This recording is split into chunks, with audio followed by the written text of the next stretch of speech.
Bonjour, bonjour. Alors aujourd'hui, on va se regarder la dernière vidéo de Disco chez Julian. C'est parti.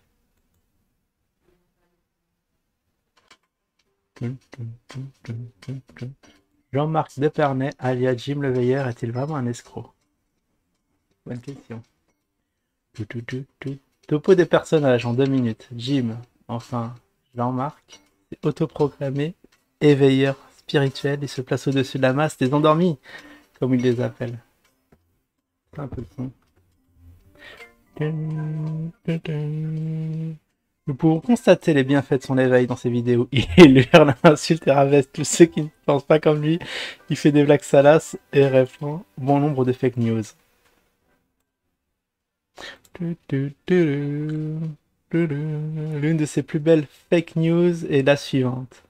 Les martiens basés sur la face cachée de la Lune nous observeraient et viendraient bientôt sauver l'humanité par l'entremise de Papy Donald Trump.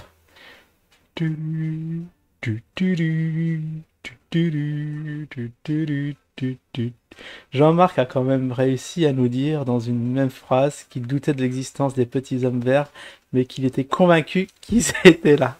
C'est la logique martienne. Qu'est-ce que tu veux? On peut pas comprendre. Jean-Marc, un médecin, médecine chinoise, est un vrai, pas comme ton ami le Gugus à moitié mort qui faisait du pognon en vendant du chlore miraculeux censé tout guérir. Un vrai médecin donc, s'il t'entendait, t'enverrait directement faire un séjour en hôpital psy.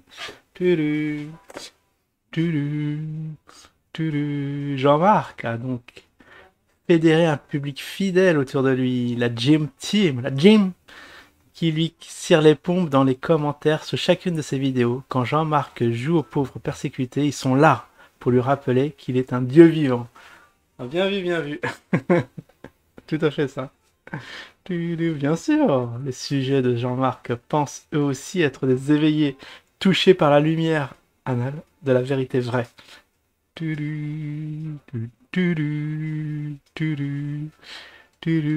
C'est ainsi que les moutons les plus fidèles de Jean-Marc ont investi dans le Zincoin, cette crypto-monnaie qui devait les rendre fabuleusement riches. Zincoin qui stagne entre 20 et 30 dollars depuis des mois. C'est vrai, ça aussi. Mais pas grave, Jean-Marc, lui, s'est grassement enrichi avec le Zincoin, car il touchait une commission sur chaque investisseur qui achetait du Zincoin par son entremise. Plus récemment, Jean-Marc souhaitait lancer une plateforme web 3D, rien que ça, pour concurrencer YouTube et proposer en maître suprême de l'éveil mondial. Oh non, non, non, non, non. Pour lancer sa plateforme, Jean-Marc a demandé des dizaines de milliers d'euros à ses moutons. Ouais, des centaines, hein. Aussi incroyable que cela puisse paraître, il a récolté plus de 100 000 balles. Eh oui. Toutefois, la banque de Jean-Marc a bloqué cet argent et l'a empêché de l'utiliser tant qu'il ne fournirait pas de justificatif sur la provenance de cette somme. Tudu, tudu, tudu, tudu. Perdu pour perdu, Jean-Marc a raconté n'importe quoi à ses moutons en leur disant qu'il mettrait en branle ses avocats qui lui obéissent au doigt et à l'œil, enfin seulement dans ses rêves. Il n'a pas perdu de temps pour organiser une seconde levée de fonds.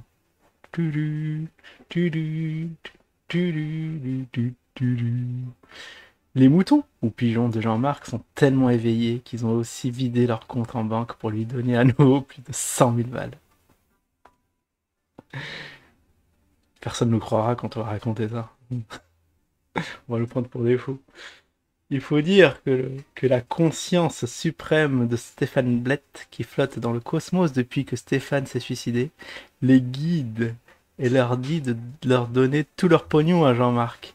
Oui, car selon les dires de Jean-Marc, Stéphane était aussi son ami ultime et son âme sœur, même si on voit dans certaines vidéos qu'ils étaient distants et avaient des avis divergents sur plusieurs sujets.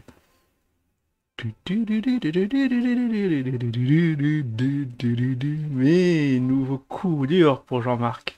Le soi-disant développeur de sa plateforme serait apparemment barré avec le pognon. 2 000 000 €. 2 000 000 €. 2 000 000 €. 2 000 000 €. 2 000 000 €. 2 000 000 €. Mais nouveau coup dur pour Jean-Marc. Le soi-disant développeur de sa plateforme serait apparemment barré avec le pognon. Redonner. Allez, Moujon. Non, là, c'est trop gros. Soit Jean-Marc est un crétin, soit il entube ses Moujons tout en... J'ai pas eu le temps. Je pense pour la seconde hypothèse, car il annonçait qu'il laisserait tout tomber et aller ouvrir une maison d'hôte. Avec quel argent? Celui de ses Moujons, bien sûr. Et comme il ne leur a fait signer aucun contrat, ils l'ont dans le C. Oui, dans le C. C'est une formule que Jean-Marc affectionne d'ailleurs tout particulièrement.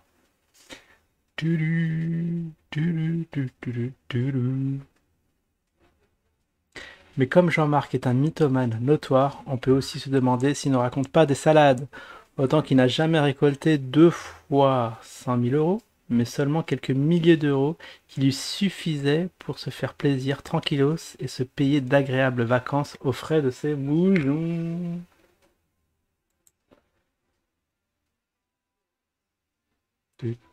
Pour finir, un conseil, si vous voulez vous enrichir rapidement, mettez-vous à la spiritualité sur YouTube, posez-vous en gourou et maître éveilleur, formez une communauté, maintenez-la dans la peur, promettez-lui monts et merveilles, et pillez son argent pour X raisons en organisant des cagnottes et d'autres levées de fonds. Bon, ça c'est un bon filon. Je vais peut-être me pencher sur le sujet, parce que ça a l'air facile. Voilà, voilà, petite vidéo fort sympathique de notre ami Julian. J'ai rien d'autre à ajouter. C'était un fort beau résumé de la situation. Et pour ma part, je vous dis à la prochaine. Ciao tout le monde.